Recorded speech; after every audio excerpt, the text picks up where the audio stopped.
ஓம் சாய்ராம், ஜெய் சாய்ராம். என் அன்பு குழந்தையே, வழிகள் மிகுந்த உன்னுடைய வாழ்க்கையில் உன் கூடவே பக்க பலமாயிருந்து உன்னை அரவணைத்து ஆறுதல் படுத்தி வெற்றி பாதைக்கு உன்னை அழைத்துச் செல்வேன். உன்னிலும் தேவையில்லாத மனமருந்தும் சிந்தனையிலும் காரணம் ஒன்றை நீ 10 பார்க்கின்ற உன் கண்கள் அல்ல, உன்னுடைய மனம்தான். தேவையில்லாததை, சிறு விஷயத்தை நீ 10 பெரிதுபடுத்தி பார்க்கிறாய்.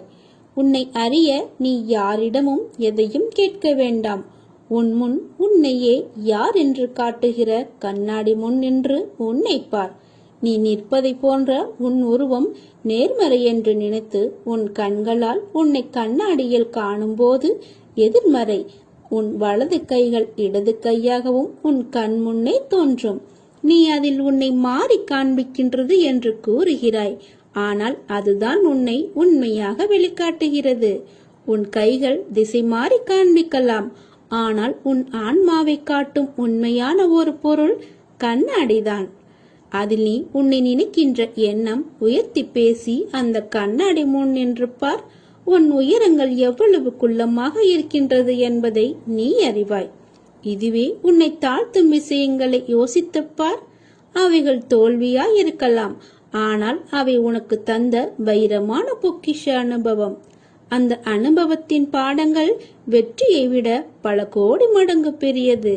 வெற்றி என்பது தற்காலிகமே, ஆனால் தோல்வியால் நீ உணர்ந்த பாடங்கள், அவற்றின் அனுபவம் வாழ்க்கையில் வெல்ல வைக்கும்.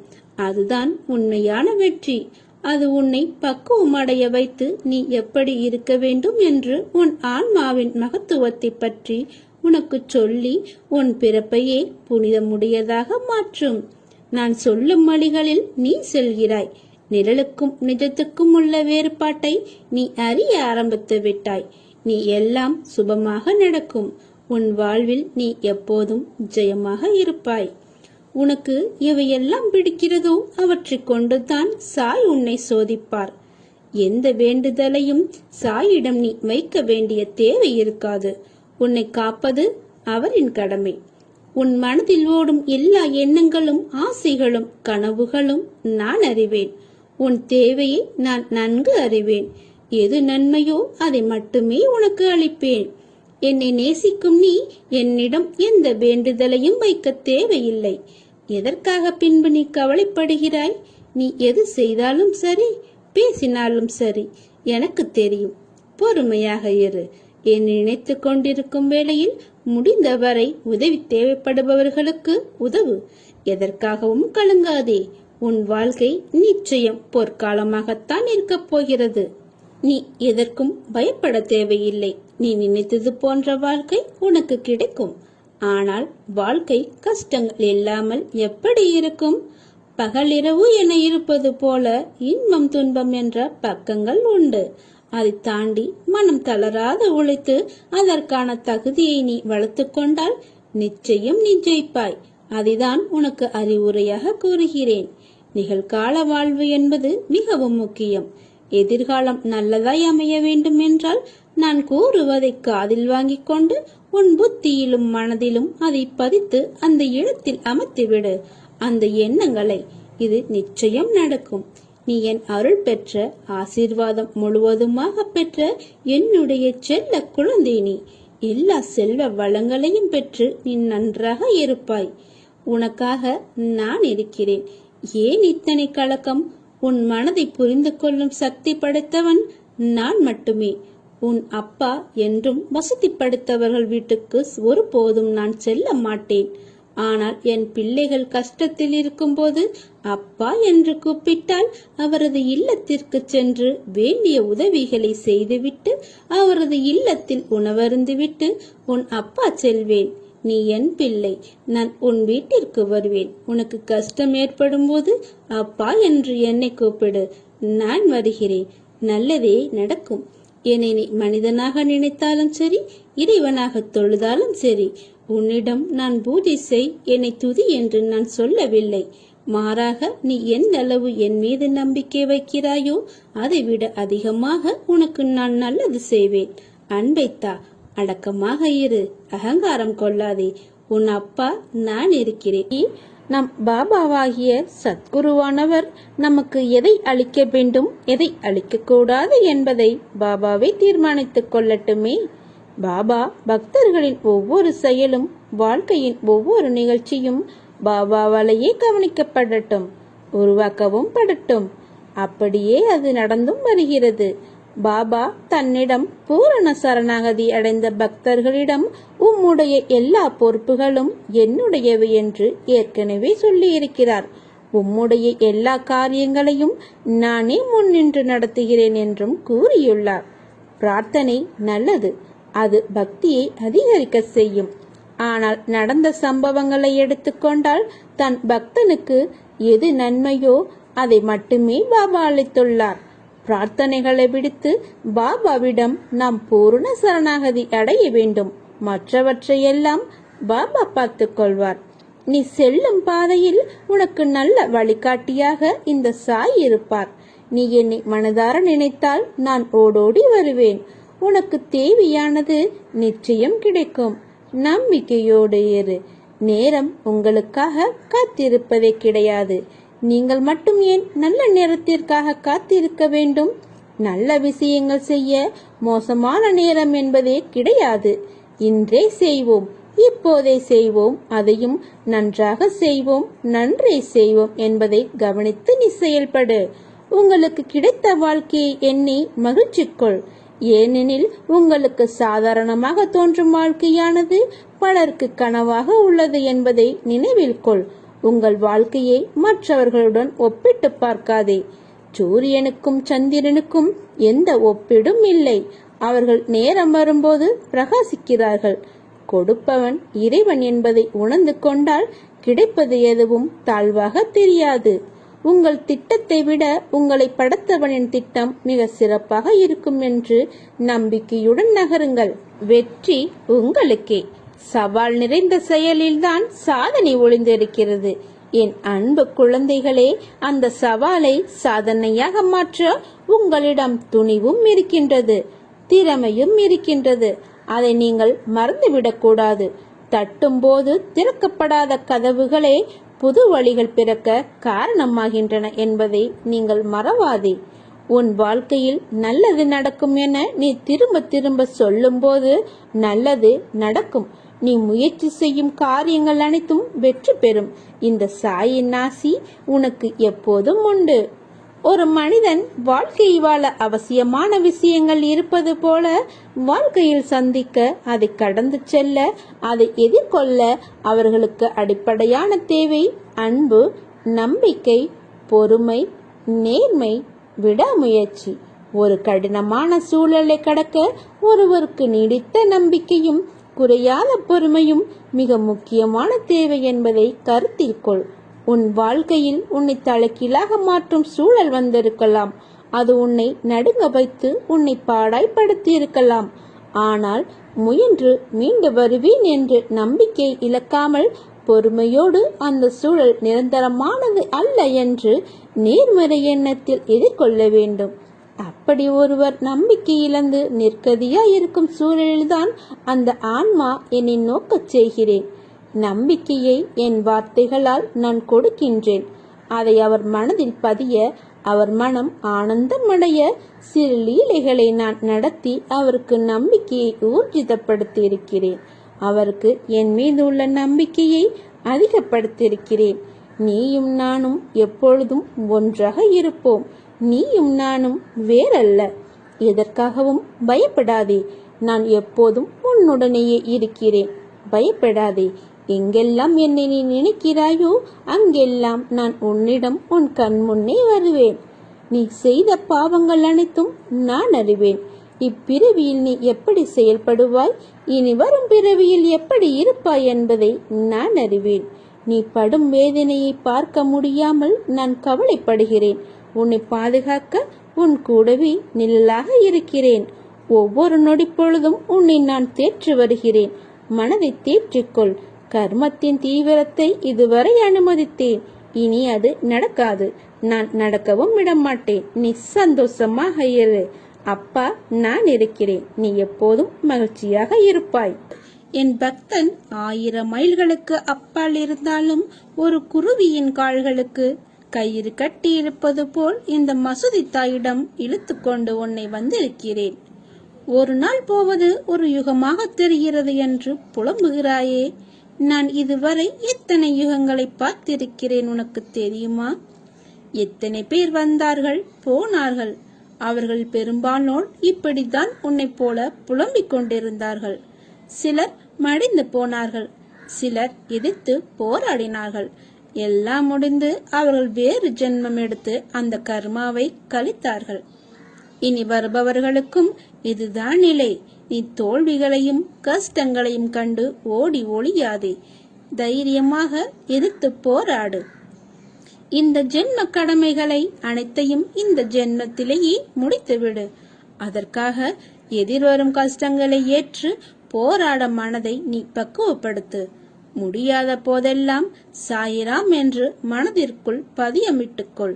என்னை கும்பிடுவதற்கு எந்த ஒரு நேர காலம் அவசியமும் இல்லை. என்னை கும்பிடுவதற்கு நீ வழியை தேடி அலையாதே. நான் உன்னிடமே உன் உள்ளத்திலேயே குடியிருந்து வருபவன். எனக்கு சடங்கு சம்பிரதாயங்களோடு தான் பூஜை செய்ய வேண்டும் என்று நீ நினைக்காதே. ஒரே ஒரு முறை அப்பா என்று என் முன்னால் வந்த நெல். எப்போதும் என்னை நினைத்துக் கொண்டேரு, அது போதும். அப்போது என் பலம் உனக்குள் ஊடுருவி உன் கஷ்டங்களை தவிடு பொடியாக்கிவிடும். உனக்கு எதிராக செயல்படுபவர்களையும் துன்பம் விளைவிக்க நினைப்பவர்களையும் நிர்மூலமாக்கிவிடும். உனது விருப்பங்கள் நிறைவேற நீ பிரார்த்தனை செய்.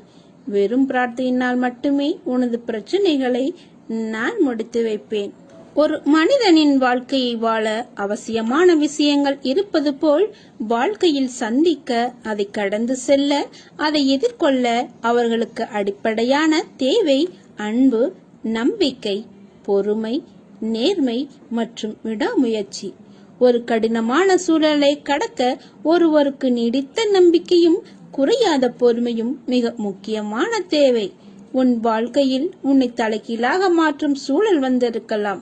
அதை உன்னை நடுங்க வைத்து உன்னை பாடாய்படுத்தி இருக்கலாம். ஆனால் முயன்று மீண்டு வருவேன் என்று நம்பிக்கை இழக்காமல் பொறுமையோடு அந்த சூழல் நிரந்தரமானது அல்ல என்று நேர்மறை எண்ணத்தில் எதிர்கொள்ள வேண்டும். அப்படி ஒருவர் நம்பிக்கை இழந்து நிற்கதியாய் இருக்கும் சூழலில்தான் அந்த ஆன்மா என்னை நான் நோக்க செய்கிறேன். நம்பிக்கையை என் வார்த்தைகளால் நான் கொடுக்கிறேன். அதை அவர் மனதில் பதிய வைத்து அவர் மனம் ஆனந்தமடைய சிறு லீலைகளை நான் நடத்தி நம்பிக்கையை ஊர்ஜிதப்படுத்தி அவரது நம்பிக்கையை அதிகமாக்குகிறேன். தண்ணீரால் தீபம் ஏற்ற உன் சாய் தெய்வ ஆன நான் என் குருவின் மீதுள்ள நம்பிக்கையால் வேண்டி செய்தேன். விளக்குகள் ஒளி பெற்றது. அதை போல உன்னிடத்தில் என்னை நம்புவதற்கு சிறு விஷயங்களை நடத்தி உன் ஆன்மாவுடன் தான் இருக்கிறேன் என்ற உண்மையை வெளிப்படுத்தி உன்னை இக்கட்டான சூழ்நிலைகளிலிருந்து உன்னை விடுவிப்பேன். அது ஏன் அப்பா, நான் மட்டும் நிறைய பேர் இருக்கிறார்களே என்றுதானே கேட்கிறாய்? உனக்கும் எனக்கும் ருணான பந்தம், அதாவது ஜென்ம ஜென்மமாய் தொடர்கின்ற பந்தம் தான் நீயும் நானும். நீயும் நானும் சொற்களால் இரண்டாக இருந்தாலும் நீயும் நானும் ஒரு வயிற்று பிள்ளை என்பதை நீ மறக்காதே. இரு உயிர் ஒரு உருவமாய் இருப்பதை போலத்தான் நீயும் நானும் இருக்கின்றோம். என்னை நம்பி என்னை வேண்டுபவர்கள் எவராக இருந்தாலும் எல்லாரும் ஒன்றுதான். என்னை நம்பியோரை உன் சாய்தேவா கைப்பிடித்துக் கொண்டே இருப்பேன். உன்னை விட்டு நான் விலகவே மாட்டேன். உன்னை விலகி போகும்படி நான் சொல்லவும் மாட்டேன். நீ நன்றாக இருப்பாய். உன் இல்லத்தில்தான் நான் இருந்து கொண்டிருக்கிறேன். இனி உனக்கு எந்த குறையும் இருக்காது. உன் கடமையை செய். நடப்பதெல்லாம் நன்மையாக நடக்கும். நான் இருக்கும்போது நீ எதற்காகவும் கலங்கக்கூடாது. நமக்கு எது தேவை, எது நல்லது என்பது நமக்கு சத்குருவாகிய எனக்கு உன் சாயப்பாவிற்கு தெரியாதா? ஆதலால் இங்கு நம்பிக்கையும் முழுமையான சரணாகதியும் மட்டுமே நான் உங்களிடம் இருந்து எதிர்பார்க்கிறேன். எதிர்பார்ப்பில்லாத அன்புடன் பக்தி செய்தலும் உயரிய ஆத்மார்த்தமாக குருவுடன் பிணைந்து கொள்ளுதலுமே எனக்கு அவசியமாகிறது. நம்பிக்கையுடன் காத்திரு. உனக்கு அப்பா நல்லது மட்டும்தான் செய்வேன். என்னை நம்பு. தாயும் நீயே, என் தந்தையும் நீயே, என் நண்பனும் நீயே, என் உறவும் நீயே, என் குருவும் நீயே, என் கடவுளும் நீயே. எனக்கு எல்லாமே நீதான் என் சாயப்பா. ஓம் சாய்ராம், ஜெய் சாய்ராம்.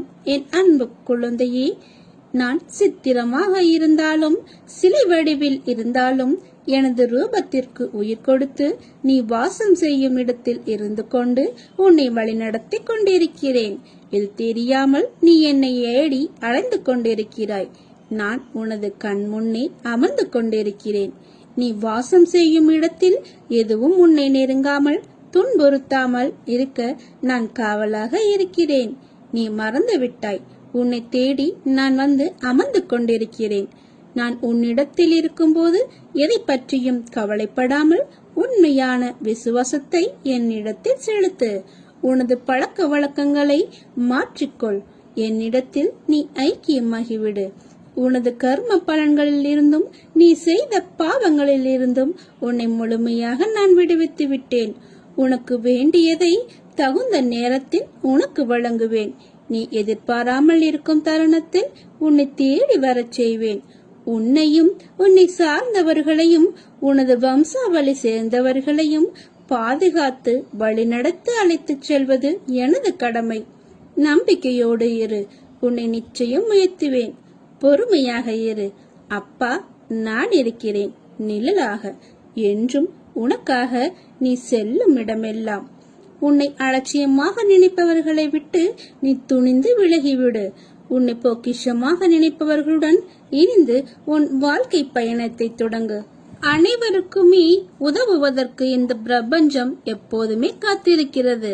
அதற்கு தேவை அசைக்க முடியாத தன்னம்பிக்கையுள்ள மனிதர்கள் மட்டுமே. தனி மனித விரோதத்திற்கு இடம் தராமல் பிறர் செய்த தீமையை பொறுத்துக் கொள்வது எளிதான காரியமில்லை.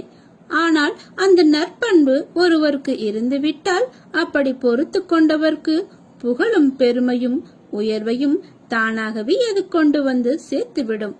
சிலருடைய எண்ணங்களும் செயல்களும் கருத்தும் உரையாடல்களும் நம்மை தாழ்த்துவதாக இருக்கலாம்.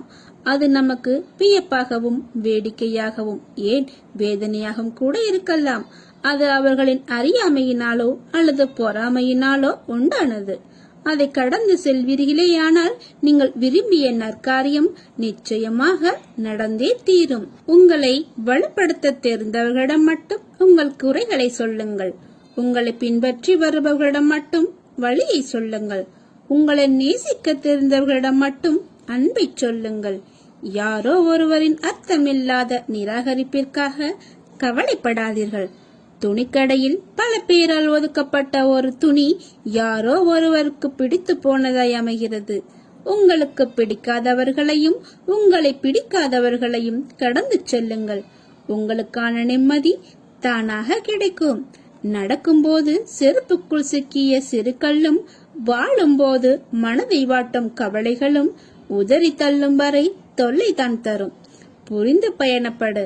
தெரிந்தும் தவறு செய்யாதே. மனமகிழ்வோடு நீ நடந்தால் வெற்றி நிச்சயம். தகுதிக்கு மீறி ஆசைப்படக்கூடாது என்பது உண்மைதான். ஆனால் உங்கள் தகுதி என்ன என்பதை எவரோ தீர்மானிக்க கூடாது. நதி செல்லும் திசையில் செல்வது எல்லோராலும் முடியும். ஆனால் முழு திறமையும் தன்னம்பிக்கையும் பெற்ற உங்களால் மட்டுமே எதிர் திசையில் நீந்திச் சென்று கரையை கடக்க முடியும். உங்கள் முயற்சி ஒன்றே போதும். முடியாது என்று எதுவும் கிடையாது. உற்சாகமாக செயல்படுங்கள். உங்களுக்கு வெற்றி நிச்சயம்.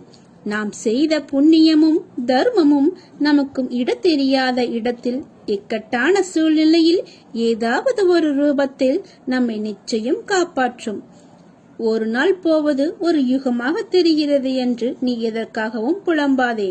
நீ செய்த தானமும் தர்மமும் உன்னையும் உன் குடும்பத்தையும் உன் 7 தலைமுறையும் நிச்சயம் காக்கும். உன்னால் முடிந்த சிறு உதவியை செய். உனக்கு முடிந்தால் தான தர்மம் செய். உனக்கு மகிழ்ச்சியும் நிம்மதியும் தானாக தேடி வரும். நீ யாரிடமும் கையேந்த வேண்டிய அவசியம் இருக்காது.